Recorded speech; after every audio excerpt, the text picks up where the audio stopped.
It's time for the main event. It's the Shoe Shot. All right. It's your boy Dave from the 408 coming to you all the way from my podcast studio in San Jose, Califas. Shout out to the Niner Nation. I think we might pull off an upset just now for everybody watching Monday Night Football. But we're here to talk about the sweet science, the sport of boxing that we love so much. And joining me all the way from the city of brotherly love, the city from where Gabe Rosado comes from. That's right, my boy, Drew Evo, Philly Irish. What's up, homie? What's up, Dave? Yeah, man. Philadelphia was in the house on Saturday in that main event on DAZN, and it was a hell of a fight. To be honest, I kind of think it might be a, not necessarily a front runner for Fight of the Year, but toss it up in there as a Fight of the Year contender, man. I was thoroughly entertained. And Drew, correct me if I'm wrong, but November is becoming November to remember in 2021 in the sport of boxing, because for a lot of the part of the year, it kind of sucked. Your thoughts on that? Yeah. A simple yeah. That, but like I look at it like this. I definitely didn't think it was Fight of the Year because like the score. I tell you the truth, a Fight of the Year candidate is for me is a really good fight. That the fight was still close, relatively, and I just didn't really have it that close on the scorecards. You bring up an excellent point. To be a Fight of the Year contender, really a lot of people, and this has been thrown around a lot on social media in the past couple of weeks, is that it's got to be competitive. But even though on the scorecards it wasn't competitive, Gabe Rosado did it again, and he delivered, kind of what we expected him to, a gutsy performance, and one where his skin, for one time, he didn't have any terrible cuts or lacerations. It wasn't a bloodbath per se. Actually, both of these guys walked away from a hellacious fight with their skin rather intact. They didn't look like they were in too much of a war, even though it was a war, a really good war. But I want to start off with Saturday in the daytime because Eddie Hearn and Matchroom Promotions is on DAZN. They kind of run DAZN right now. And they had a very interesting Saturday card. And the first thing that sticks out of my mind is that you have Alicia Bumgarner, professional women's boxer from Detroit, who's kind of big on social media here in the U.S., but kind of unheard of globally and maybe even here nationally in the boxing community. But she's been saying, she calls herself the bomb. Alicia Bumgarner says, I'm coming for Michaela Mayer. I'm coming for everybody. And she basically upset Terry Harper. And DAZN, I don't think DAZN had any idea that was going to happen. Drew, your thoughts on this? Because Michaela Mayer on social media she was quick to respond. There's even a video of Michaela Mayer jumping up and down watching this fight. Michaela Mayer is eager to unify her title with the brand new American champion, WBC champion in Alicia Bumgarner, man. Your thoughts on that? Well, I had Bumgarner winning this fight. I predicted she was going to win this fight. I didn't really expect too much of Harper at the end of the day. I never really thought she was really a clear threat to be an undisputed champion. I thought she was kind of a hype job. I thought it was way too soon for her to be put up against somebody that had that much experience in the ring and everything. And, Bumgarner had 23, 24 professional fights. Harper had 12, 13.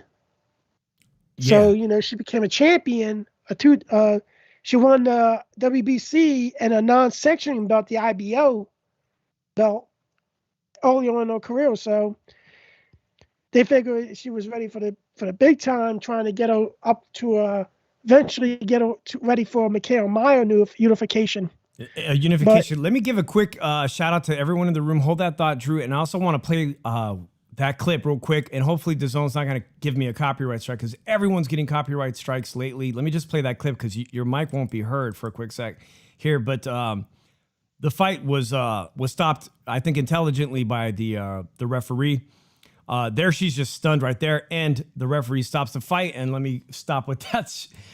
All right, quick shout out to JC from Ringside Reporter, Sonteo Media. Hello. All right, who else do we have in the room? El Chido, saludos, man. Thanks a lot. So, Drew, this unification with Mikaela Mayer, it looks like it's probably going to be something that we look forward to in 2022 because when Mikaela Mayer wants something, she gets Bob to act on it, man. Gotta shout my boy Santino. He saw that shit. He saw it. Fly equals fly. He got that right. You know what? I really don't like this fight from Mikaela Mayer. I'm going to be honest with you. I don't like the fight. I think it's really, I think it's too dangerous of a fight. And, we just talked about last week. I think that Mikaela Mayer and Hamadouche, that was the woman's fight of the year. I really, really think so. Drew, hold that thought because I think I'm going to play. This is not going to get us a copyright strike, but this is really interesting. This is Mikaela Mayer eagerly watching this fight at home. And her response, it says here she was talking in tongues. She was so excited. Yeah, he didn't ask you about Jesus. He asked you about Mikaela Mayer, okay? My husband must say my name, my mother, don't do it, drink to the water, don't do it, okay?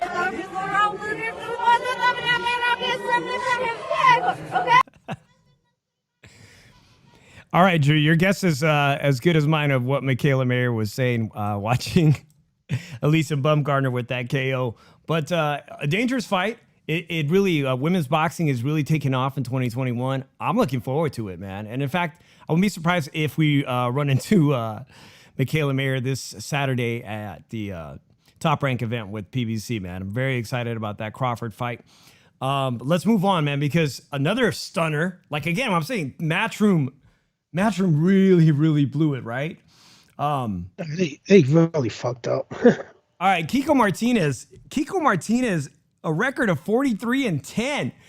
Basically, he's been on some of these cards recently, a Spanish fighter. Actually was the 122-pound bantamweight champion in 2013 or 2014, 2021.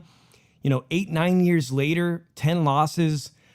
Basically brought in there as an opponent against Galahad, who I think look, recently these UK fighters, Galahad, and there's another one at 126 pounds, but the only guy I think is the champion is Navarrete, the Vaquero from Top Rank, man. I think these guys are paper champs, and Kiko Martinez at 35, he proved it this weekend by knocking out, this is going to get me in trouble too, but man, this knockout is something else. Possibly knockout upset of the year, Drew. He actually was getting outlanded big time earlier in the fight, Kiko Martinez, only to come back and stun him. As soon as the bell rang in the fourth round, he drops Galahad. And that was it, man. That's the end of his title run for Galahad at featherweight. JC says, Kiko, a rugged vato. Man, talk about perseverance. 35 years old for a featherweight. I mean, that's old, man. And here he is not giving up on his dream. He talked about having anxiety and thanking his wife for getting him through the past 3 years. He said he's literally lived like a monk for 3 years, focusing on this moment, on this like second chance, man. How'd you feel about watching this guy pull that off? Well, first of all, JC, you need to hit me up in a DM later on because you kept me on hold doing your show the whole time. And I guess you owe me something from Manscaped.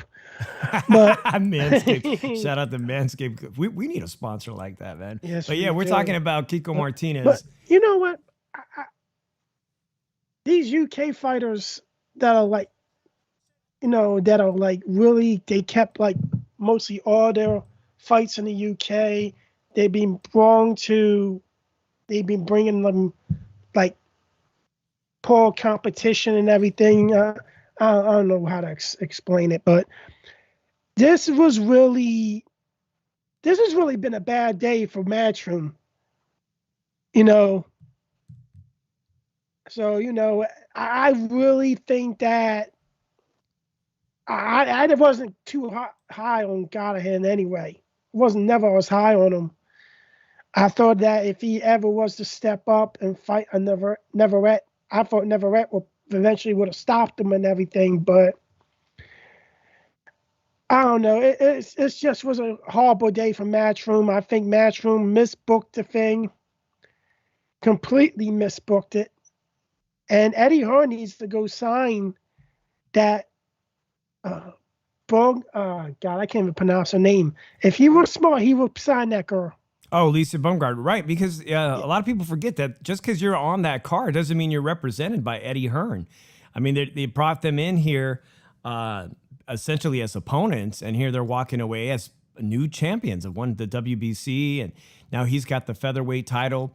Kiko Martinez, who is he going to defend it against? Man, I tweeted at Ruben Villa from Salinas, California, who fought Navarrete and had a pretty good fight with Navarrete. I even tagged Adam Blue Nose Lopez, who'll be back on the ring this Saturday. Adam Blue Nose Lopez knocked down the current champion Valdez at 130. I mean, these are all guys that I think could easily have beat Galahad, but they're nowhere near getting a shot. And now maybe those kind of guys could get a shot at Kiko Martinez. Or if Kiko Martinez is interested in making some really big money, a career high payday, maybe he's willing to unify his title with Navarrete. And that's what I want to see. I want to see as many titles unified as possible. Definitely, that's what I want to see, man. So DAZN, actually Matchroom and Eddie Hearn, y'all need to get your matchmaking a little bit better. But congratulations to both of those people, Alicia Bumgarner and, of course, Kiko Martinez, who never gave up on his dream to be now a two-time world champion in two different divisions. That's why I love boxing so much, Drew. So, hey, man, with that, let's get on to the next subject because this one is great. We talked about it extensively. Shout out to JC and Beebs over at Ringside Reporter for having me on Thursday on Beebs Roundtable. And we talked extensively about Jaime Munguia, 160-pounder. Moved up from 154, was the title holder there. And he got a lot of criticism earlier in the year for ducking. I think it was kind of a ducking Boo Boo Andrade. Oh, it's a duck. And now he finds himself as a mandatory not only to Boo Boo, but, Charlo. And Charlo, and here he is at DAZN ready. And I think it would be easy for Oscar to make that fight. We're all waiting to see if Triple G is going to look good at 40 years old as he fights one time in Japan in December. You're shaking your head already. You know what? I can really see Triple G losing this fight with Ramota. I can really see him losing this fight. Really? And I just actually put that in the chat, in D Styles' chat, because I don't think it's a foregone conclusion at 40 years old he's going to beat a much younger Murata that enjoys being in the pocket and exchanging. He really is a gold medalist. Yeah, I just don't see. I just have that feeling Triple G's going to lose. Really? Because he's not. How can you get you're not going to get a gifted decision in Japan? No, he's not. But the Japanese they're going to turn up, man. I think absolutely it's going to be a smashing success in Japan with however they do their fights, televised or pay-per-view. Triple G's in this one for the money, and Murata does hold the title. And actually, to me, it's probably the easier defense to fight Murata against. Like, I mean, Triple G doesn't want to fight Charlo either, or Boo Boo Andrade. Nah, there was actually Eddie Hearn was trying to make Andre versus Golovkin, and Golovkin didn't want no part of Andre, and that was one of the main things. After Boo Boo called him out last time, said, "I want unification." Eddie Hearn immediately tried to make that fight. He didn't want to. He wanted the Murata fight, and that was made. So at least one of the judges has to be Japanese. You would think that one would be Japanese. So I got a graphic up here, Drew. This is interesting to me. Jaime Munguia is now, under the tutelage of the legendary Eric Morales, Tijuana's great legendary Hall of Famer Eric Morales. And at age 25, they were both 37-0. 29 knockouts for Eric Morales and 30 for Jaime Munguia. 2 world titles for Eric Morales. But I don't know when Jaime Munguia's birthday is, but it's entirely possible that he can snatch the middleweight title next year. I don't know who he's going to fight. He's ready. I think the only 2 guys that are champions currently he has a chance to beat is Murata and Triple G. I favor him in those 2. I don't think he beats Charlo. I don't think he beats Andre. I think Andre almost shuts him out. And I think Charlo, it'll be like an 8-4 affair with Charlo. But I don't think he beats neither one of those guys. I just think, 1, he's too reckless. 2, he has these defensive lapses. And 3, he can be real slow at times with how he moves and his punches and everything. And especially if he's going up against a boxer and everything. And he's going to be looked bad. Like, if he fights someone like Andre can make him look bad. Andre can make everybody look bad if they're not used to or ready or prepared to cut off the ring. They're gonna have a bad night or look bad. But I highly favor at this point in Munguia's career, man. And I posted it on social media. I favor him heavily against Charlo. Charlo went life and debt with Montiel, who was supposed to be a soft touch, and he got roughed up. And Charlo didn't seem to like it. So to me, Charlo doesn't like pressure fighters. He just doesn't. And Jaime Munguia is the epitome. I mean, I can't even explain to you the jarring numbers that came out of Munguia. That's David Benevidez' numbers here. Among middleweights, number 1 in punches thrown per round, an average of 65. Number 1 in power shots landed. Number 1 in power thrown. Number 2 in punches landed. Altogether, this is a recipe as a disaster for Charlo if he wants that fight. But it looks to me like, man, Charlo's really probably behind the scenes salivating at the Canelo Alvarez sweepstakes now that PBC, Al Heyman have established this relationship with Canelo, that he's itching at getting that same payday that Caleb Plant got. I would. I mean, I don't care. One of the other brothers has already got a loss on his record. I'd rather take 10 million or more. I don't care, man. How about you, Drew? I don't know. This Charlo ducks anybody. Like, he's ducked mostly everybody that he ducked a fight with Andre. He ducked Triple G. Like, really, his resume ain't worth shit. So he's ducked Benevidez. So look, he thinks he's gonna get a fight with Canelo, and if he thinks he deserves a fight with Canelo, he doesn't deserve a fight with Canelo.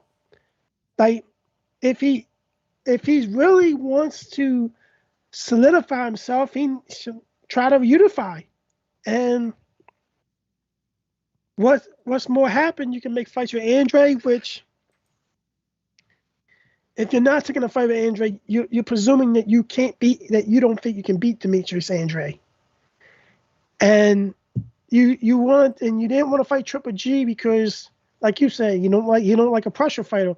Then why you want to try to fight Canelo then if you're not only because of the payday?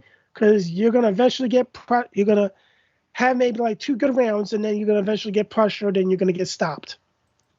Drew, let me ask you, since he's from your neck of the woods originally, Gabe Rosado has been in some of the toughest fights.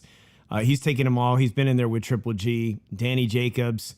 I mean, the list goes on and on. But, I mean, what do you make of his performance, man? Do you think he merited praise on Monday for giving a gutsy performance but still coming up short? He had his moments. Gabe Rosado is not like he was completely dominated. He had his moments. He actually hurt Jaime Munguia on multiple occasions. And you could see he actually hurt Jaime Munguia. You actually probably found a weak point to Jaime Munguia. He doesn't like getting hit to the body. And that's the thing. Jaime Munguia, you can see every time Gabe Rosado hit him in the body, hit him with a nice hard shot, Jaime Munguia's face expression really showed it really hurt him. Yeah, actually, I have that clip right now. I'm watching that clip. I just don't want to get a copyright strike from DAZN, but you did bring something up. As soon as he got hit to the body, he covers up his face and grimaces. But I don't see too big of a threat at 160 other than an aging Triple G, and we'll wait and see, man. We'll wait and see at the end of the year what Triple G and Murata deliver. I think 4 years ago, the sanctioning body refused Munguia as a last-minute replacement. He was a little-known 154-pound fighter for Tijuana. And Triple G said, let's go as a replacement. And if it wasn't the sanctioning body, I believe it was the State Athletic Commission that said, no, you can't bring up this kid from 154 to challenge you for a title. He's not ranked. You can't do that. Chicano Prophet is in the room. Yeah, man. Thank you for stopping by, Chicano Prophet. But by the way, Drew, I don't know if you noticed, but on Chicano Prophet's Twitter page, he was in the Bay Area visiting friends, and I think he drank this concoction. It's a Mexican secret concoction that involves fresh cow milk, and I'm still tripping off of what's involved in making it. If you want to give us a call and let us know, I'm dying to try it. Apparently, it's like top secret, all the ingredients and whatnot. It's supposed to grow chest hair on you. But I'd love to try that, man. So if Chicano Prophet wants to call in, please do so. All right, Drew. Gabe Rosado, he's had a great career. Is he going to get another payday out of this? I would think. I don't know. Like, tell you the truth, 14 losses, 26 wins. Go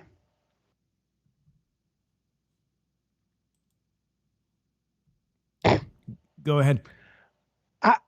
Shout out to Retro Boxing. I'm sorry, Drew. Shout out to Retro Boxing and Documentaries. Puerto Rican Rum, saludos. Thank you for coming in the room, guys. Everyone that's coming in who just left HCP, and saludos to HCP family. Drew, no, I was interrupted you. We were saying Gabe Rosado. Does he get another shot at this, man? Another big payday with that performance? I don't even know. Like, it would get him. Normally, it does get you another shot, but like I got it. Like, with 14 losses now, it's really hard. Do you consider him a journeyman? Do you consider him a gatekeeper? Like, what can we consider Gabe Rosado now? Like, that win over the bully, yeah, it was a guy that was 7-0. Guy walked him early on in the fight. He caught him. But I don't know. Like, it's really hard right now. Normally, these types of fights do get you another payday, but who else is ready to come up that Rosado can challenge right now? Like, Golden Boy doesn't really have anybody up there right now they're trying to make right now, except for Jaime Munguia or like Zotto. Zotto can probably get a fight with him if he decided to move the 168 back down to 168. Yeah, that's not going to happen. It's not. It's really hard right now because at the end of the day, he just has too many losses. Number two, you just don't really know what you can possibly do with Rosado from this point. Like you still don't know if at this point is he a gatekeeper, is he a journeyman? It's really hard to put him in one of those categories still. Yeah, let me just say a shout out to everyone from the HCP family who's just joining us. Thank you guys for coming on over after a G-Funky show. Really do appreciate it. G-Funky, K1DD, Top Skull, Sutter Kane. I believe I was on the round table with you. He had a great performance on that. Dickie Two Guns, D-Style, Tony Boswell, Miguel Mondragon, Maxilla, Fotex, Puerto Rican Rum, Retro Boxing and Documentaries. Man, yeah, if you guys want to call in, I do have a phone activated at 702-710-3627. We were just talking about Jaime Munguia. Is he ready for Triple G? Is he ready for Charlo? Is he ready to beat up on Murata? I think the consensus and my final opinion is he's ready for all of them. Enough with the baby steps, Oscar. And you know what, Drew? Here's the thing. Oscar did the same shit to Canelo early on at 154. He made Canelo play these little games with the catch weight at 155. I don't even think, now that I look back on that era, I don't think that Canelo wanted to play these games with these funky catch weights. Remember that 155 era of Canelo? That was kind of an era where I wasn't a fan of Canelo. You know, I'm like, oh shit, he's playing all these games. It was under the tutelage of Oscar that was guiding his career. Oscar seems to do that with his prize fighters. He could be doing it with Ryan Garcia for all we know. But Jaime Munguia, man, he's ready. He's ready to challenge for anybody at a title at 160.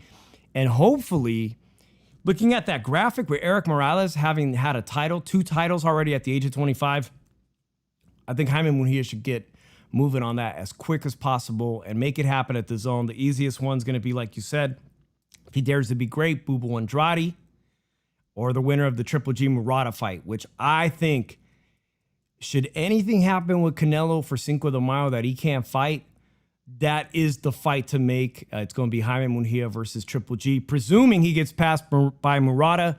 Again, shit, who knows if he gets past Murata. If you guys want to call in, if you think Triple G is too old to get past Murata in Japan in December, go ahead and give us a ring or drop it in the chat, and I'll definitely put that comment up. All right, Miguel Mondragon says, Munguia did good. He won a clear decision. He should go for a title next.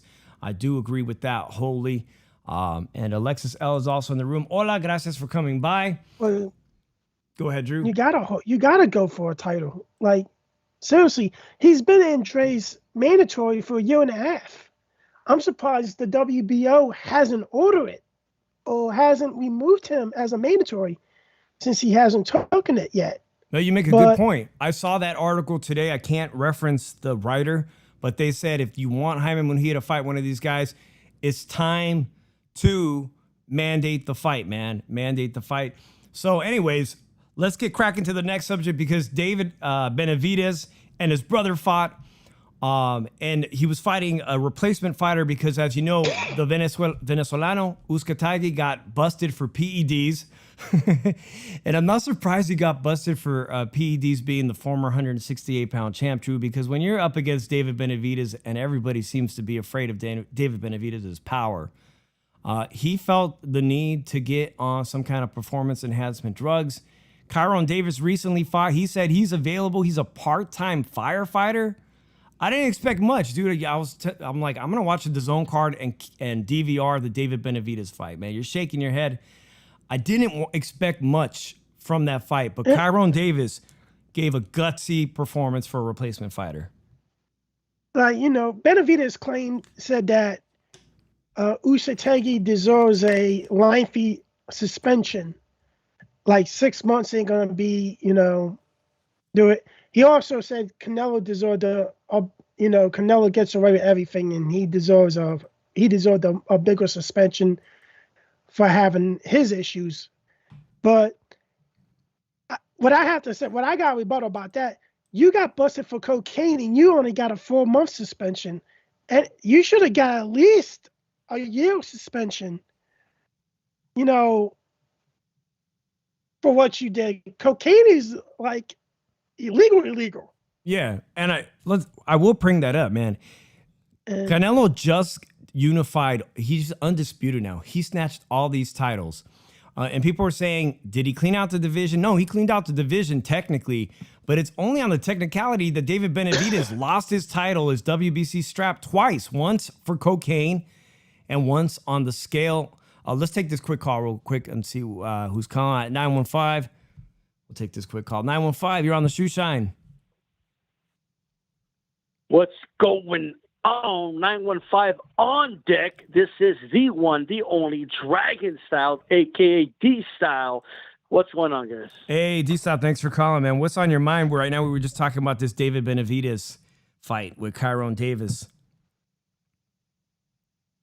Well, look, I mean, we all kind of knew what was going to happen. I don't think anybody's like surprised that Benavidez won or anything like that. I did expect him to, you know, kind of win in a pretty convincing fashion. So that's not like, you know, that is what it is. But I understand the circumstance. It was a last minute opponent. Unfortunately, Uskatski got caught with EPO. And, you know, now that's some hard shit right there. You know what I mean? That's a synthetic shit. So, unfortunately, that fight didn't happen. But I do want to say, though, I do disagree with something Drew said. So, the cocaine, if I understood correctly, maybe I didn't understand correctly, but the cocaine thing, I actually don't think he should have been stripped for the cocaine, having cocaine, like, or anything like that. Because, like, that's I don't want to call it recreational because it's not. It is illegal, but it's not a performance enhancer. It's not. At least I don't think it is. You know what I mean? Some can argue it is, but I don't think it is. It's not what people use nowadays.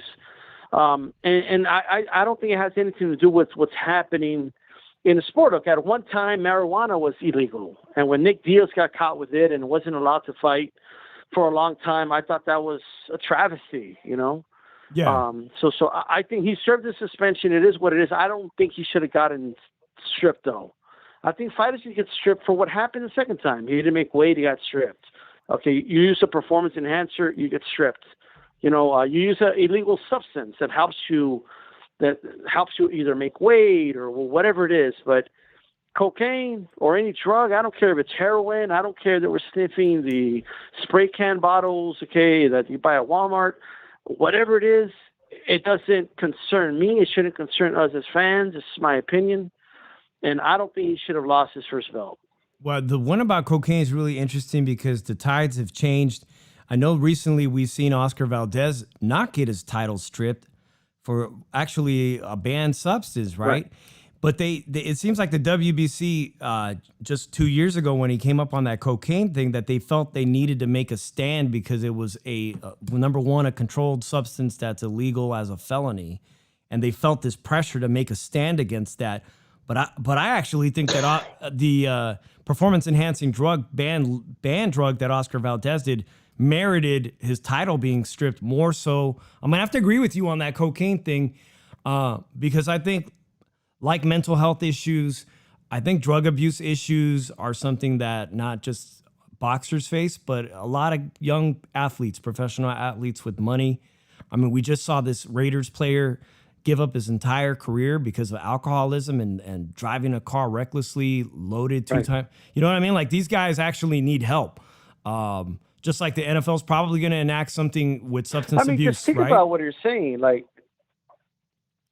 but I agree with what you're saying, but think about, you mentioned Errol Spence, right? No, not Errol Spence. Errol Spence. I didn't mention Errol Spence, but he did it too. No. Well, he almost killed someone. He could have killed himself. Well, I guess I thought about Errol Spence, right? Because it was a very similar situation. Yeah, this was a Raider wide receiver. You're right, but I thought about you. You're right. You didn't say Errol Spence, but I was thinking about him. Mm-hmm. And just think about it. Errol Spence, that same situation could have happened. He could have had involuntary manslaughter if he unfortunately hit somebody, right? It was going at crazy speed. He's lucky to be alive, right? Mm-hmm. But just think about that. Think about how reckless that is compared to what David Benevidez did, and he didn't get stripped, right?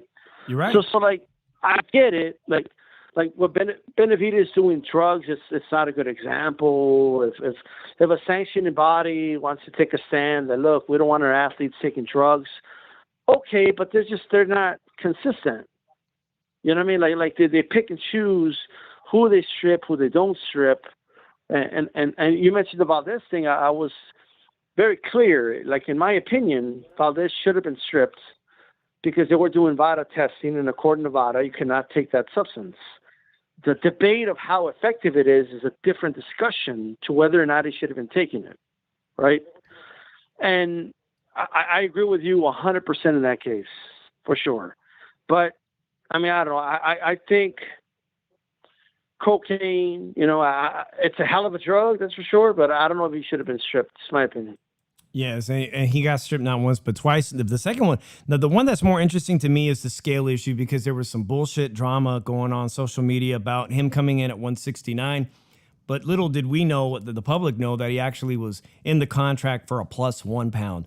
But I mean, this is a real issue for him. And when he finally gets this Canelo sweepstake, the call for the Canelo sweepstake, whether it's next May or next September or sometime in between 2022, do you think he's going to make weight on the scale for the moment of his life? Drew's shaking his head. I mean, of course. You think he's going to make the weight? 100%. I don't think he's making 100% that weight. is going to make the weight. I mean, it'd be a travesty. Oh. It's going to be a travesty if he doesn't make the weight, but it's just an extra pound for. Of course it is, but he's going to make the weight, and I'll tell you why. You don't think Canelo's going to have a penalty for every pound he misses? Oh, yeah.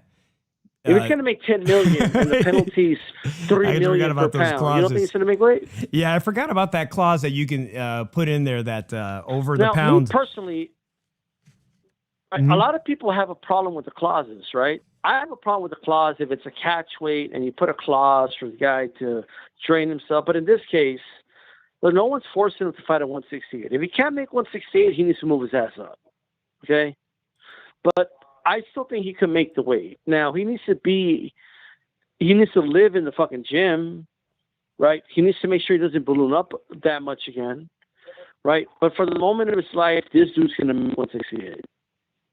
Because if it's not because he wants to prove people wrong, it's because he's going to lose a lot of money if he doesn't. Let me ask you, do you think it's going to happen in May or September? I think it's more likely to happen in September. I don't want to be that guy that gives people the bad news, but people keep saying I'm full of shit, no way, but we're going to get that Durrell fight. Durrell. It's going to be Durrell versus Canelo. Yes. Yeah. Anthony Durrell was on the undercard. Yeah, and he had an impressive. Sure he was told to say. Impressive KO too. Yeah. What does he be doing? Saying, hey, if I don't get the winner of this main event, I'm going to retire. I'm old. I'm 37. I don't have time to wait. Whatever age he said he was. They're going to do that fight. I think Canelo's going to take a couple months off, come back, fight Durrell as somewhat of a de facto kind of tune-up. Because at this point, no offense to Durrell, he is a tune-up for a Canelo, right? Yeah, he went life and dead with Yildirim. Yeah, but after that, though, if he fights Benevidez right after that, I don't have a problem with it. Right. But he's got to fight a Benevidez, or I'll take Bivol, I'll take Better Beef, but I don't know if he's going to go to 175, though. I'll take Charlo or Andrade, but I don't know if those guys are going to move up. So just one of those things. Now, Benevidez, he also wants Charlo, though.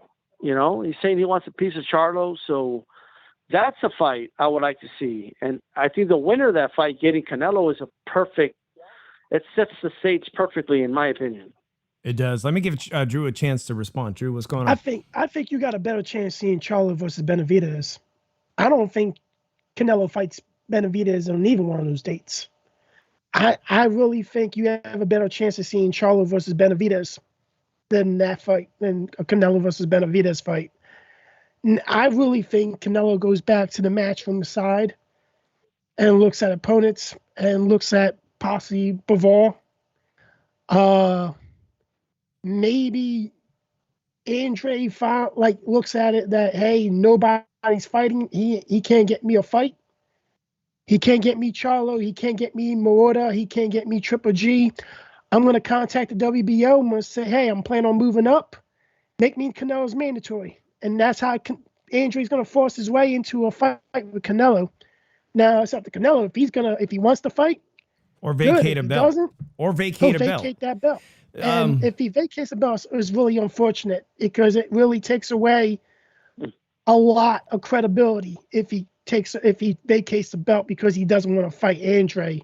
Whereas I think it's a little BS. I think if somebody moves up to force his hand to fight you because you didn't want to fight him at first, and his promoter couldn't help get you a fight because you were actually part of the same stable at one point, if you want to look at it like that, then that's a problem. And it's unfortunate. I think it's a low ball by Canelo to not take the fight if Andre goes through all that trouble to move up. So, D-Style, I just want to, in defense of what you just said, I think it's important that Eddie Hearn gets recognized that he was at the fight and he has a fantastic relationship with Canelo. And there's that whole wild card. Boo Boo Andrade could move up to 168 and make a bold move. He could sit around and defend against other Matchroom fighters. But there's still a possibility that Canelo can entertain some Matchroom fighters or some DAZN fighters. And I don't think anybody's going to complain about a fight with him and Bivol sometime in 2022. That's a legitimate fight. Eubanks, I mean, I'm not dissing Eubanks. That's a solid, credible 168-pound fighter. He's going to be in the ring soon. And again, that the other wild card factor is a third rematch with Triple G, man. Right? Well, any of those, those would satisfy me too in 2022. But I look at it like this. I think Bivol will give Canelo more problems than David Benevidez. D-Side, what's your thought on that? Your input on that. Is Bivol more dangerous than David Benevidez? Well, I think it's a different type of fight. Like, look, Bivol, now granted, it would have to be at 175. I don't think Bivol can make, if you don't think Benavidez can make him, I don't think Bivol can make 168. But he says he's alluded in interviews that he could. Of course he's going to say that. If that's the only way he could get the Canelo fight, of course he's going to say that, right? I don't believe him though. If that was true, he would have won. He would have won a title 168 a long time ago, in my opinion. But at 175, yes, I do think that is the toughest fight for Canelo at 175 pounds. I think the Better Be fight is dangerous, but I think he's too hittable for Canelo, in my opinion. But that's a good fight as well. You can't go wrong with either one, really.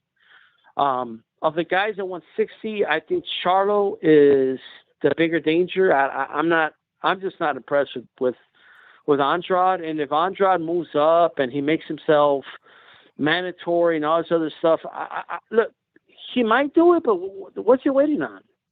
He had, since he beat Saunders for the belt, to do it. He won the belt in May, right? If he moves up and he exercises it or whatever, it's not like Canelo needs to do it the next month. There's a period of negotiation, purse bids that could go up to like 18 months, I believe. If he was gonna do it, I would think he would have done it like early May or middle of May already. Okay, he's still gonna fight. Is he even gonna move up? I don't even know, to be honest with you. So I don't know what Andrade's gonna do. Andrade has been a catastrophe in terms of management, promotion since he turned pro, right? So and then there's also the factor of like he really doesn't have a say. So if it goes to purse bids, like, do you really think Matchroom is gonna like outbid like even Canelo Promotions, much less freaking PBC or somebody else? I don't think so, right? There's still promoters involved. Eddie Hearn is kind of in the mix as well. It's going to be hard for Andrade to really muscle his way in because he hasn't done it yet. Like what's he waiting on? Canelo won the WBO back in May. I just want to know what is Andrade waiting on? Ringside Reporter Live says the WBO would have to make Andrade a super champ at 160 for him to be the mandatory at 168. So it's not that easy. There's a little bit of complication there.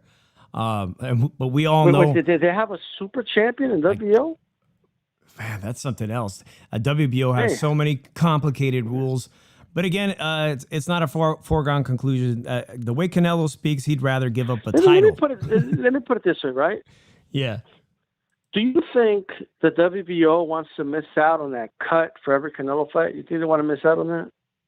And that's a big cut. And that's a big point that all these sanctioning bodies get a nice they're not gonna, paycheck. Let me tell you something. First of all, if he could do it, he would have done it already. Like, he won that belt in May against Billy Joe. So I don't understand what he's waiting on. That's number one. And maybe what Beeb is saying can explain that a lot, actually. Because now that he says that, if he can't yet, right, then that explains why he hasn't done it. But I will say this. Andrade fight is a better fight than Durrell. I'll give him that. But I still think Charlo, Benevidez are better. But what I want clarification on, I know Drew said he doesn't think the Benevidez fight happens. Why doesn't he think? Drew, why don't you think the Benevidez fight happens? Because if the Benevidez fight was going to happen, it would have been happened already. It would have. Because I'll tell you the truth right now, Benevidez is the easiest guy for Canelo to beat.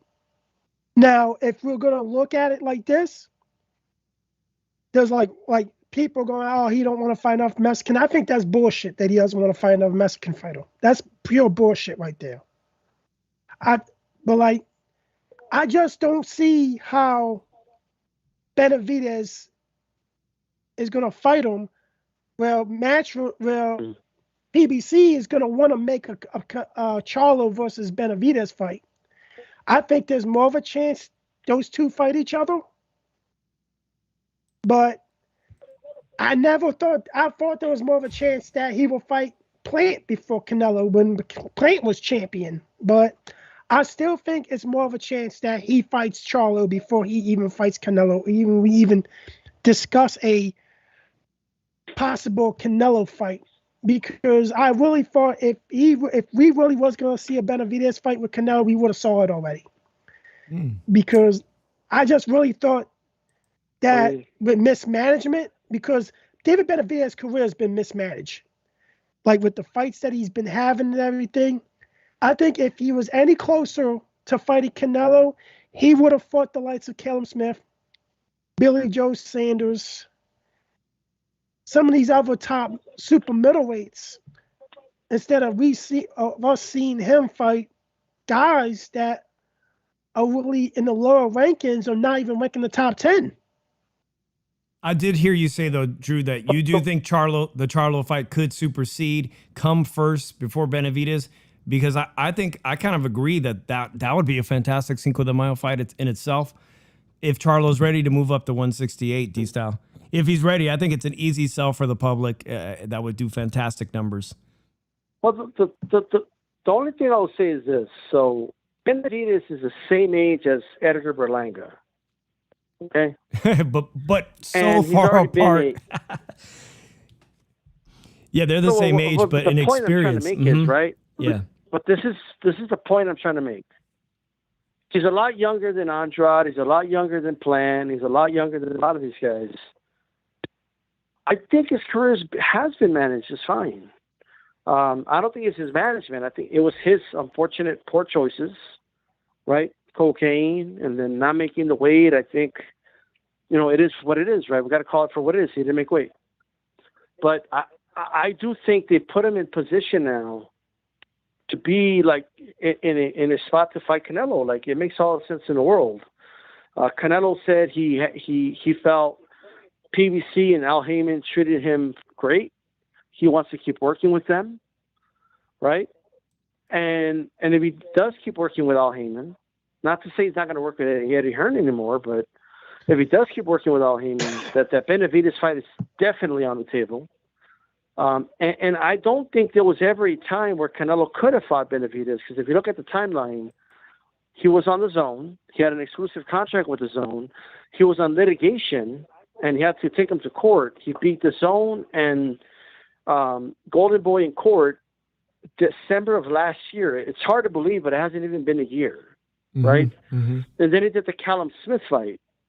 And then he fought the guys, the fights that were easy to make at the time, which was the Billy Joe fight right after that, right? Smith, Billy Joe, the guys that are with Eddie Hearn. And look how difficult of a time. I don't know what people are forgetting, but he had a hard time getting Plant in the fucking ring. Like there was, the fight didn't happen in September. Some people thought it was probably not going to happen, right? The Plant was complaining about the conditions, this and that. Now it finally happened, right? But let's not forget all the drama for him to fight a PBC fighter, right? Who had a belt, by the way. There was never really a time for him to quote unquote fight Benevidez. He was either in litigation or Benevidez had already lost the belt, and he ended up fighting Smith and Billy Joe, who at the time were the easiest fights to make. There was never a time where like Canelo versus Benevidez was the obvious fight to make. That time never really existed, to be honest. Yeah, you mentioned the litigation. Let me ask the chat real quick. Drop a comment. Drop it in the chat. Do you expect Canelo Alvarez to fight 4 times next year? Would you be okay with him fighting just 3 times? Cinco de Mayo, Mexican Independence Day, and possibly a late December fight or a tune-up before Cinco de Mayo. I think it's impressive that he took on the challenge and had 4 fights this year, which was a lot more than other fighters did. And the other thing, I just want to give Canelo Alvarez a shout-out, Drew and D-Style, because I don't know if you guys noticed and saw this, but he donated $1 million of his earnings today to cancer research. So that's no small a chunk of change there. $1 million to cancer research, something very admirable, and Canelo showing. Hey, Canelo has done a lot of great charity work and things like that. So shout out to him. I want to say one more thing before I go. Yeah. So if this would be the ideal, like, kind of compromise, right, for me, let's say in March he fights Durrell, or maybe February he fights Durrell. May, he fights Charlo. September, he fights Benevidez. And then he has a fight like in Mexico or something, if not against Durrell earlier, but maybe late in the year, like in December, against like Andrade or something like that. I think that would be a good, like, kind of a good year right there. I think 4 fights again is what he's going to fight. I think that's what I believe. That's what he's going to do. That's a lot of fights. That's a lot more activity than we see. D-Styles, thanks a lot for coming on my show today. And shout out to everyone at HCP and all the shows, man. I appreciate you giving me a phone call today. That was D-Style, everybody. I'm not sure if I just lost him, but thanks a lot to D-Style, HCP, for calling in. Drew, you mentioned something, and I just want to bring this up. Against Canelo has said he doesn't want to necessarily face other Mexican fighters. And I think what he was talking about was who we just saw this Saturday, man. And I think that was Jaime Munguia, who was under the same banner of Oscar and Golden Boy Promotions. But in the back of my head, in my heart, I want to see Canelo and Jaime Munguia before they wrap up their careers, man. I want to see it. It's like Barreras versus Morales, and Jaime Munguia has Morales now as his head trainer.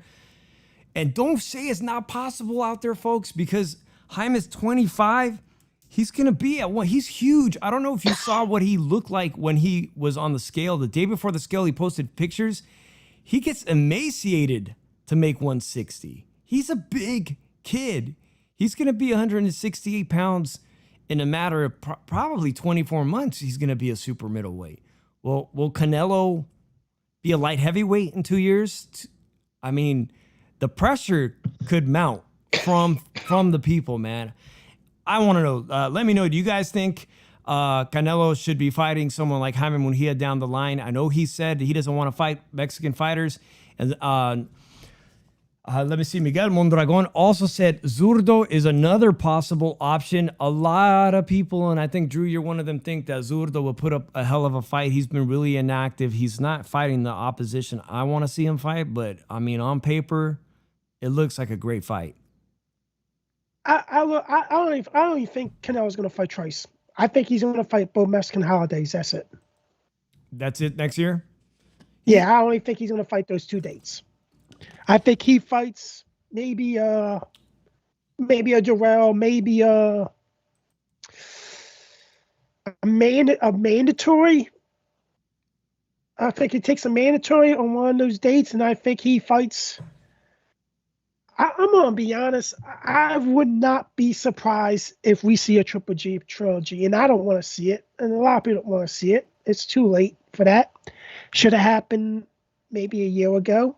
Yeah, it should have. It should have happened earlier. There's a lot of chatter about it now, dude. There's a lot of chatter about him and Triple G, and I know I'm one of the few people out there saying I don't mind seeing that rubber match. I know it's going to be a box office success. The live gate numbers for Canelo versus Plant were outstanding in Las Vegas. and they've already done this twice. Depending on how good Triple G looks at 40, I think it's going to really determine. I've heard chatter coming from Canelo's camp that they are open to the Triple G third rubber match. But here's the thing. Yeah. They also is a rumor going around now that the winner of the Marcus Brown for better with Toto fight is going to fight David Benevidez at 175. Man, that sounds like a rumor. David Benevidez moving up to 175. But while we're on the David Benevidez, before we move on to Shawn Porter versus Bud Crawford, these are the outstanding statistics from David Benevidez. Punches landed per round, he averages 25.7. Punches thrown, 57. Connect percentage, 38%. That's really high. Power punches landed, if that says correctly, 18. Power thrown, 40. 38% leads all weight classes at 168. Him and Jaime Munguia putting up some damn good numbers, man. Damn good numbers. Ringside reporter says, I would love to see if Canelo can stop Triple G. He hasn't, but 40-year-old version of Triple G, entirely possible. We're going to find out when he fights Murata. It'll be the last fight of the year. Probably no, dude. Him and Murata could put on a showcase, fight of the year type contender at the end of December. I don't know, man. I really think the only two fighters that I think that have a best shot to beat Canelo is Andre and Zotto. Whereas the other two fighters that I would pick, I think it's going to take a good boxer with pop to his punches to keep Canelo honest with how he fights. If you don't have power to match him, you're not gonna get his respect, man. Don't even think about betting on that person. I just want to say before we move on to Shawn Porter, Ringside reporter did drop in Joe Smith, who I'm a big fan of. I'm not a big fan of him because he's an outstanding technician in the ring. I'm a big fan of him because he's that blue collar guy who managed to not only have a career outside of boxing, but as a boxer, achieve a world title. And at 175 pounds, I don't doubt that Canelo Alvarez can sell a fight between Joe Smith. I think that would sell very well as well, alongside Bivol, who's not necessarily a household name, and Beterbiev. All those three guys at 175 pounds would be fantastic opponents to Canelo Alvarez next year in 2022. But let's move on, Drew, because I'm going to Las Vegas. I'm losing my voice already. I probably won't have no damn voice. Guys, we're wrapping up the show. 702-710-3627. If you want to call in and give your pick, Shawn Porter versus Bud Crawford. Bud Crawford's toughest opponent to date. Do you agree with that? Do you agree with that? I already got a prediction for it. I already got a prediction for this fight. But let me know first before we do that, man. Shawn Porter was a 147-pound titleist until he fought Kell Brook. Kell Brook comes from across the pond. People didn't think much of Kell Brook, but Kell Brook executed a perfect game plan. Some people said he won by basically clinching for the entire duration of the fight. But say what you want, the referee let it go, and Kell Brook effectively nullified the athleticism that Shawn Porter possesses, man. Bud Crawford has so many more tools than Kell Brook. Is he going to make it even easier, or does Shawn Porter have a chance of pulling off the upset of the year? I really don't think this is going to be. It's going to be competitive at first because Crawford's got to fill him out. He has that rough style, Porter, that he's going to go at him. But I really think his rough antics is actually going to go against him because here's the thing. Crawford's that calculated puncher, and if he gets the right punch off, it can really hurt you. I really think Shawn Porter walks into a punch when he tries to go in. I think he walks into a really good punch. And that's why I really look. I watched the last couple of Porter's fights. I watched the last couple of Terence Crawford fights. I even watched him at 140, Terence Crawford, where he went undisputed at. And this is how I really got my prediction. All right, don't give it yet because we got a caller. I'm not gonna give it. I did invite people to call in. And by the way, at 140 pounds, man, I think Victor Postol was the toughest test that Bud Crawford has ever had. But Victor Postol has given everybody trouble and come up short only fighting the elite fighters. But I did ask at 147, can Shawn Porter pull off an upset? So let's take this call. 781, you're on the Shoe Shine. Dave, what's going on, brother? How you doing? Hey! Drew, how you doing, buddy? Is it Beeb? Joe! Joe, what's going on, homie? Beeb, what's going on? Talk to me. I'm good, man. It's hard to pick against Crawford, but I want to just say something. I was talking to Sutter Kane about this the other day, and Porter has a way of just making these fights competitive, and he always has. And at first, I didn't think this fight was going to be competitive, but then I just started thinking, and Kenny Porter, he's been with so many of these guys as amateurs. He was with Spence for a while, and he spent a lot of time with Crawford. He took him to tournaments and everything, and he had that story where actually Crawford actually wanted to fight him in the alleyway when he was 17 years old. He balled up his fist. He was mad at Kenny Porter. So what I'm thinking is Kenny knows these guys inside and out, and that could play a factor in the game plan and the tactics, because I thought Spence was going to destroy Shawn Porter. And although I did score the fight 8-4 for Spence, the fight was still competitive, I thought. I thought they were hard-fought rounds for Spence. So something tells me, because Kenny knows Crawford so well, they're even bringing in southpaws. I don't think they left any stone unturned. I think this may turn out to be a really good fight on Saturday. I can't go against Crawford, but I do think that this fight could be closer than people think, just like the Spence fight was more competitive than I thought. So I think we're going to be in for a surprise come Saturday. I'm not saying Porter is going to win, but I think he's going to make a great account of himself. I wholeheartedly agree. I always find myself agreeing with you for the most part on the round table. Drew's not shaking his head. I don't like the chatter going on social media that Crawford is going to make easy work of Shawn Porter, because if you followed his career, you know that he's a fantastic elite athlete. And you bring up a very valid point that Kenny Porter brought him up through the amateurs, so it absolutely will impact the game plan. But let me ask both of you, and one thing is that I always remember this fight where Shawn Porter was tagged by Adrian Broner. He was timed and dropped by Adrian Broner. Is that something that we're going to see? Are we going to see Shawn Porter taste the canvas at least? I don't think so. I don't. We could, though, because Spence knocked him down with a straight left. But I just think Porter is going to be on his P's and Q's. And Crawford's getting a little older now, too, and Crawford likes to exchange. And I thought Kavaluskas knocked Crawford down and did not get credit for it. So as much as I love Crawford, could he be turning the corner a little bit? Because I always say this, too, Dave. Mm-hmm. Yeah, he's getting up there. He's going to be like 35 soon. I always say this, steel sharpens steel. And at 147, Porter's fought, I think, the best possible guys he could fight. He has a very solid resume at 147. But Crawford at 147, hasn't really had the creme de la creme. So you have to ask yourself, as talented as Crawford is, what fight at 147 really prepared him for guys like Porter or Spence? And I'm not saying that he's talented enough to beat those guys, but could there be like a complacency there? Like when you fight a certain level, right? Is it hard to just all of a sudden raise your game? I'm sure he's going to try to raise his game, and I think mentally he's going to be prepared to raise his game. But again, when you haven't been fighting the top guys at 147, you haven't really been sharpening the iron. You haven't really been, tested. While these other guys have been somewhat tested. Danny Garcia, he fought Spence. He fought Porter.